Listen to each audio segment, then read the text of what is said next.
Hello' ৰাইজ, নমস্কাৰ সকলোলৈ। মোৰ অন্য এটা ব্লগলৈ আজি মই টিয়ক বাগানৰ হাটখোলা ৰাস মন্দিৰৰ ওচৰৰ মাজি থানলৈ নিমন্ত্ৰণ কৰাৰ বাবে পূজালৈ আহি আছোঁ।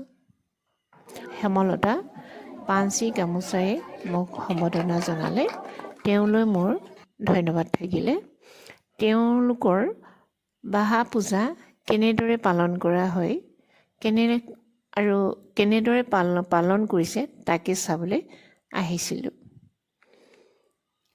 বাগানৰ আদিবাসীসকলে প্ৰতি বছৰে বাহা পূজা পালন কৰে। বহুত ভাল লাগিল।